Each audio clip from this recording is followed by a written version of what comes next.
Everyone, সবাই কেমন আছো? আশা করি সবাই খুব ভালো আছো, সুস্থ আছো। তো কালকে তো তোমাদের সর্ষের পাতা আর ফুলের বড়া খাইয়েছিলাম। তোমরা কিন্তু আমাকে অবশ্যই জানাবে কালকে সর্ষের পাতা আর বড়ার টেস্টটা কেমন হয়েছিল। তো যাই হোক, আর চুরি করাও শিখিয়েছিলাম কীভাবে চুরি করতে হয়। তো আজকে সকাল সকাল বাজার চলে এসছে, আর আমি আজকে আর বাজারের অপেক্ষায় থাকিনি।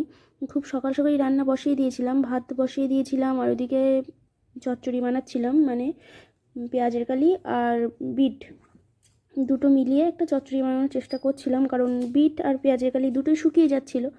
তো টাকা দিয়ে কিনে শুধু শুধু ফেলে দেওয়ার কি সত্যি খুব দরকার আছে? আর এদিকে আমার কর্তামশাই নিয়ে চলে এসেছিলো বাজার থেকে চিংড়ি মাছ।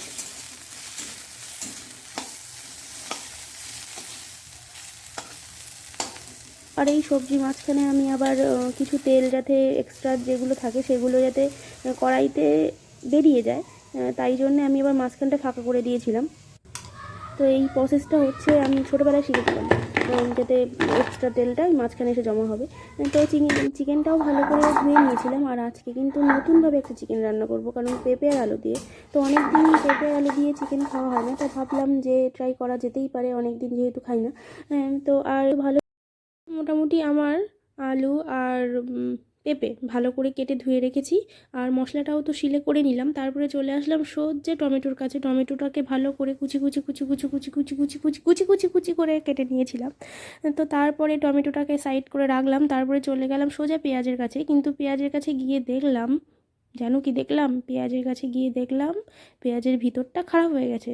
তাই বলে সব তো নষ্ট হয়ে যায়নি, যেটুকুনি জায়গা খারাপ হয়ে গেছিলো সেইটুকুনি জায়গায় ফেলে দিলাম।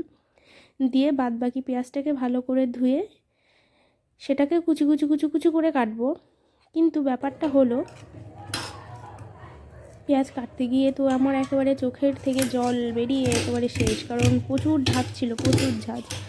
তো এই বুড়ো বয়সেও আমার চোখ জ্বালা করে পেঁয়াজ কাটতে গেলে, খুব একটা সমস্যা, বিশাল সমস্যা। যাই হোক, এই সমস্যা থেকে প্রতিকার পাওয়ার জন্য আমার বোন চেন্নাই থেকে একটা পেঁয়াজ কাটার মেশিন নিয়ে এসেছিলো, গ্রেটার। কিন্তু উন্নত প্রযুক্তির গ্রেটার হওয়ায় সেই গ্রেটারটা আমার ঠিক পছন্দ হয়নি। আমার মনে হলো নাইফ দিয়েই পেঁয়াজ কাটাটাই বেটার, যতই চোখ জ্বালা করুক না কেন। তো যাই হোক, এই জন্যে আমি একেবারে সেই গ্রেটারের ভরসা না করে নাইফ দিয়েই পেঁয়াজ কাটছিলাম। তো পেঁয়াজ টেয়াজগুলো কেটে নিই। এদিকে তো পেঁয়াজ কাটার পর্ব মোটামুটি কমপ্লিট করে চলে গেছিলাম করার কাছে। কিন্তু এই যে দেখো, পেঁয়াজের ঝাঁজে আমার চোখের কী অবস্থা। আমি আবার সকল কিছু প্রমাণ রেখে দিই, প্রমাণ দেওয়ার জন্যে এই ভিডিওটা করা।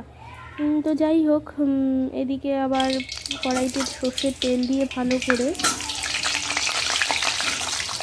পেঁপে, আলু আর পেঁপেটাকে ভালো করে ভেজে নিয়েছিলাম। কিন্তু আমার কানে হালকা হালকা আওয়াজ আসছিল, ওরে তুই আমাকে ভাত ঠিক আছে, কিন্তু মরার পরে কিন্তু তোরেও এরকম গরম কড়াইতে ভাজবে। তাই বললাম সেটা কোনো ব্যাপার না, যতদিন বেঁচে আছি ততদিন তোমাদেরকে ভেজে নিই, তারপরে মরার পরে আমাকে যদি কেউ ভাজে তাহলে তাতেও আমার কোনো দুঃখ নেই, যেমন কর্ম তেমন তো ফল পাবই। তো যাই হোক, এদিকে ভাজাভুজি মোটামুটি কমপ্লিট করা যাক। আর এটা মই মিনিমাম 5 মিনিট মতো ভেজেছিলাম। ওই দিকে আবার ভয় দেখিয়েছে, বেশি ভাজলে আমাকেও পরের জন্মে হয়তো, মানে পরের জন্মে না, মরার পরে আমাকেও হয়তো বিশাল ভাজবে। তাই জন্যে আমি একটু কম কম ভেজে তুলে নিলাম। তো ভাজাভুজি মোটামুটি কমপ্লিট হয়ে যাওয়ার পরে তারপরে মশলা কষানোর জন্যে পেঁয়াজ, টমেটো আর আদা রসুন যেগুলো বেটে রেখেছিলাম সেগুলো সব কিছু ভালো করে দিয়ে মাংসটাকে দিয়ে বেশ সুন্দর করে কষিয়ে নিচ্ছিলাম। একটা কথা না বললেই নয়, তোমরা এতদিনে নিশ্চয়ই বুঝতে পেরেছো যে আমার প্রচুর গুণ। আমার এত গুণ যে আমার নুন দেওয়ার জায়গা নেই, ওই জন্য লবণ তরকারিতে যতই কম দিই না কেন বেশি হয়ে যায়। তো এই নিয়ে খুব একটা চাপের বিষয়, ভাবছি একটু গুণ টুনগুলো কমিয়ে ফেলবো তাহলে যদি লবণটা কম হয়।